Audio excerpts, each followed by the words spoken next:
The ridge is here. We'll flank from the east. Artillery will support. Good. Synchronize at dawn.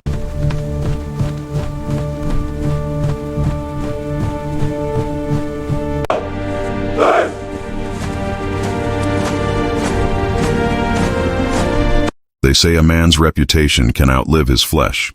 I learned this after death, when the earth grew cold around me and silence became my only companion. Yet even here, in the void beyond the battlefield, I still hear the echoes of engines, the rumble of armor, the murmur of ghosts who never were. They call it Operation Fortitude, but I know it by another name, the Phantom Legion, my army of smoke and mirrors. My last campaign fought not with bullets, but with belief. I, George S. Patton, have been called many things: a madman, a genius, a butcher, a prophet of violence. Perhaps I was all of them. But in 1944, I became something far stranger, a decoy, a general without an army, commanding divisions that existed only in imagination. Yet somehow, those illusions held more power than steel. Because war, my friend, is not fought merely on maps or fields. It is waged in the mind. The men in London needed a ghost. Someone the Germans feared, someone unpredictable enough to command their full attention. Eisenhower gave them that ghost, me. They said the invasion would come at Normandy, but Hitler didn't believe it. He was sure I would lead the real blow across the Pas de Calais, where the channel narrows like a blade against France. So I became his obsession, his nightmare, his blindfold. From this strange eternity, I see it clearly now. Every whisper, every rumor, every fake radio signal, they were brushstrokes in a masterpiece of deception. Inflatable tanks gleamed beneath the British sun, painted to look like real armor. Dummy landing craft bobbed on the coast. Even the airfields were alive with actors, mechanics pretending to service planes that could never fly. And through it all, the Germans watched, certain that Patton's army was ready to strike. I stood there, uniform pressed, eyes cold, inspecting an army that didn't exist. Men saluted phantoms, reporters photographed illusions. I smiled for the cameras, not because of pride, but because I understood the irony. I had fought my entire life to master the art of destruction, and now my greatest victory would be to deceive. They say God created man in his image, and man, in turn, created war. But perhaps war, too, can create ghosts, not of the dead, but of the imagined. In that summer of 1944, I became one such ghost, not yet dead, but no longer entirely real. A myth made flesh, then smoke. And so began the strangest campaign of my life, one where truth was the enemy and illusion the sword. England, spring of 1944. The island was swollen with soldiers and secrets. The wind carried the smell of oil and sea salt, mingling with the restless murmur of a million boots. Across the fields of Kent and Sussex, rows of tents stretched toward the horizon, and engines growled beneath the mist. To the untrained eye, it looked like the gathering storm before the great invasion. To the few of us who knew the truth, it was something far stranger, an illusion stitched from desperation and genius. This was FUSAG, the first U.S. Army group, the army that never was. A legion of ghosts built by architects, artists, radio men, and illusionists, commanded by me, the living mask. Where others commanded flesh and blood, I commanded air and shadow. My tanks were rubber skins filled with air. My landing craft were wooden shells rocking idly in quiet coves. My artillery was a forest of empty barrels, each one painted to deceive a German reconnaissance camera thousands of feet above. Yet somehow, it all seemed alive. The soldiers assigned to the deception, engineers, clerks, truck drivers, they began to play their parts with uncanny conviction. They walked their patrols, built fake latrines, hung laundry on lines. Even their campfires burned at night, carefully arranged to mimic the patterns of real divisions. The sound trucks roared with recorded noise, tanks rolling, men shouting, hammers striking steel. The illusion wasn't static. It breathed, and I, General Patton, rode among these ghosts like a priest in a church of lies. My jeep kicked up dust along the narrow roads, and every sentry stood straight as I passed. They believed in me, as did the enemy across the channel. They believed in the power of the name. Patton, the blood general, the storm from Africa. Hitler had called me his nemesis, and that made me the perfect bait. I still remember the first time I stood before one of those inflatable Shermans. It loomed in the gray morning light, a rubber beast with painted treads and hollow eyes. I reached out and pressed my glove against its surface. Soft, fragile, absurd. And yet, in that moment, I felt something stirring within it. A terrible, beautiful irony.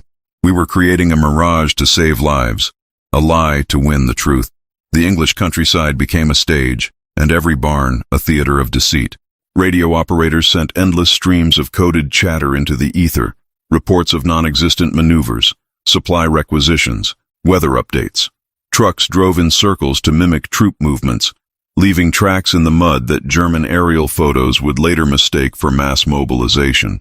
Even the spies, fed by the double-agent network, whispered of Patton's grand army poised to strike Calais. Night after night, as the fog rolled in from the sea, I would walk the perimeter alone. The air was thick with the scent of wet grass and diesel. I could almost hear the phantom soldiers breathing, thousands of men who had never lived, waiting for an order I could never give. And sometimes, when the moonlight hit the dummy armor just right, the fields seemed filled with an army of ghosts ready to march. In those moments, I wondered if we had created something beyond deception. If, by sheer will, we had summoned a spirit of war itself, a vast hollow soul that needed no heart to haunt the enemy. For war feeds on belief, and belief once kindled can burn hotter than fire.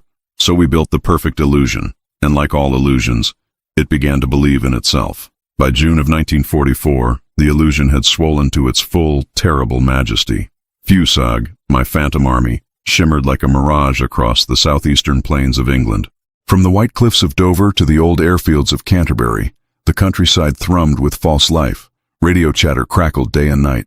Convoys of trucks painted with unit insignias that meant nothing rolled in endless loops. Pilots flew reconnaissance flights over empty coastlines, reporting sites that had been carefully arranged for their eyes alone. The invasion was close. The real armies, Montgomery, Bradley, Eisenhower's great host, were preparing for Normandy. But the success of their assault, the fate of Europe itself, depended on the lie we had built. If Hitler believed I commanded the main invasion force, he would hold his panzer divisions near Calais, far from the beaches of truth. And so the weight of millions of lives rested upon an illusion, and upon me, a general without an army. Eisenhower, cautious and exact, kept me isolated from the others. He could not risk a word of the deception slipping. To the public, to the enemy, even to some within our own command, I was still the sword in the scabbard, awaiting the call to strike. And the Germans, oh, they believed it more than anyone. Intercepted intelligence confirmed it.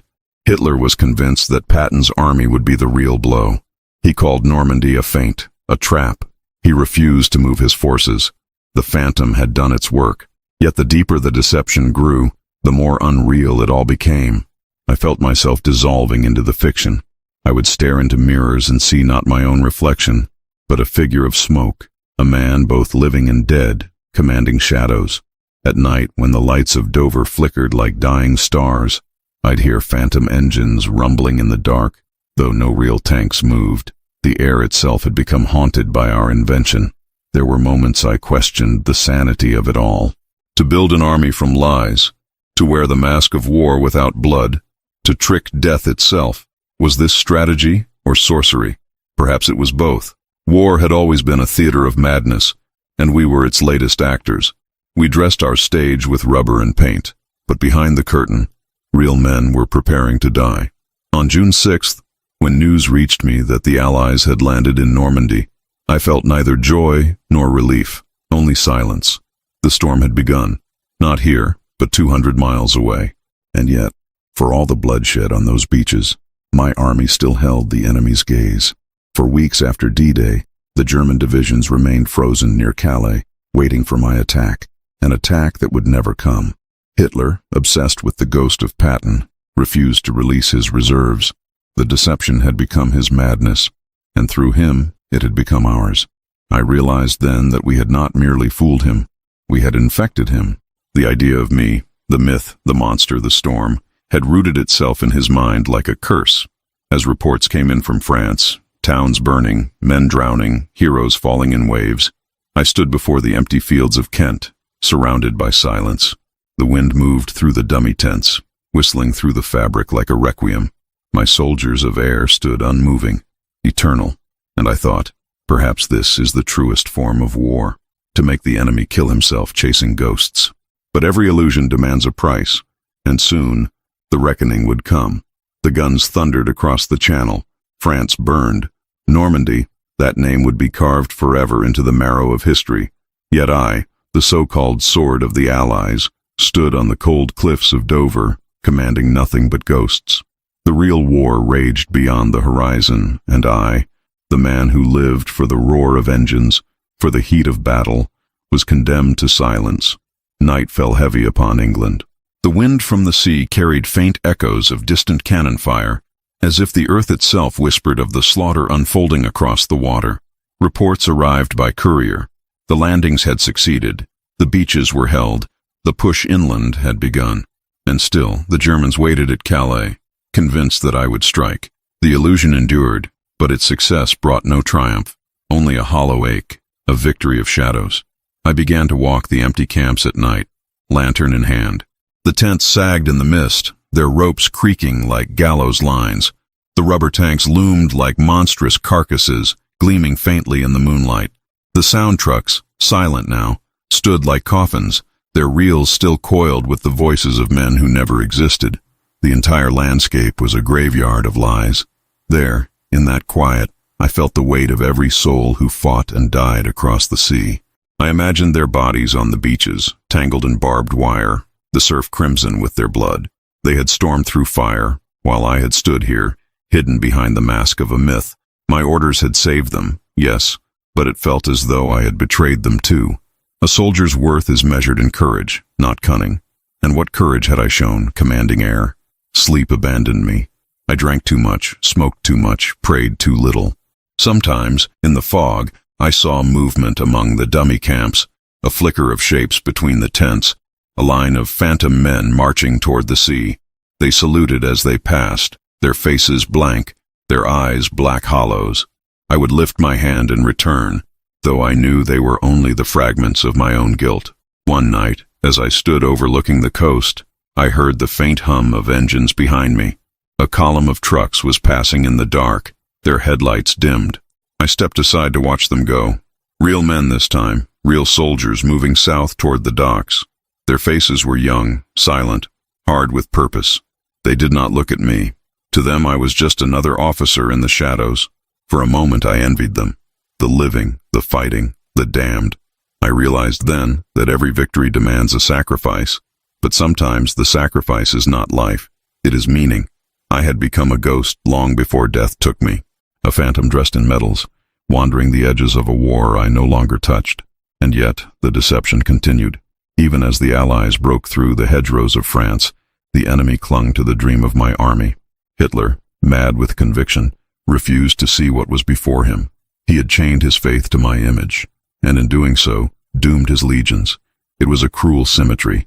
He was blinded by the ghost I had become, and I, in turn, was haunted by the ghosts my deception had birthed. The nights grew longer. The whiskey ran dry. The mirrors showed nothing but the pale outline of a man already fading. Somewhere deep inside, I wondered if this was the punishment for all I had done, to fight a war without fighting, to win without honor, to live without soul. For every lie, there is a reckoning, and the reckoning was drawing near. The war moved east, devouring cities and suns. The deception had done its work. Calais remained frozen, the German armor paralyzed by faith in the phantom I had created. Eisenhower's tide swept inland, rolling through the hedgerows toward Paris, while I lingered behind, a relic of smoke. It was in those weeks of silence that I began to understand what we had truly done. Operation Fortitude was no longer a ruse. It was a mirror, one that reflected the madness of mankind itself.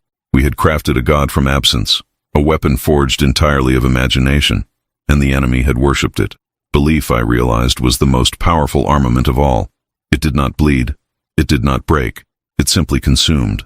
When I returned to France, they treated me like a hero reborn.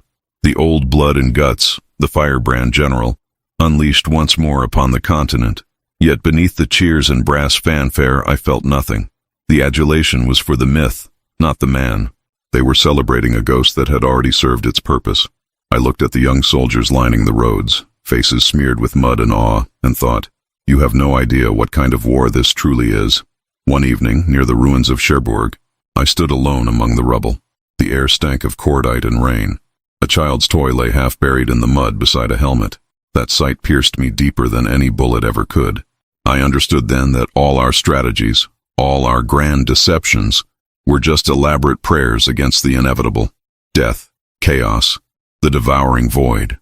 The fake tanks in Kent, the phantom divisions, the invisible armies. They were our way of pretending that we could control war, shape it, tame it. But war cannot be tamed. It feeds on pride, on illusion, on the very lies we use to fight it. I remember writing in my journal that night, not the one they found after I was gone, but the secret one, the one meant for no eyes but my own. Perhaps the greatest deception was not against Hitler, but against ourselves. We told ourselves that cunning could replace courage, that trickery could spare blood. Yet blood was still spilled. Always. It is spilled. As I stared into the firelight, I saw the shadow of my hand tremble.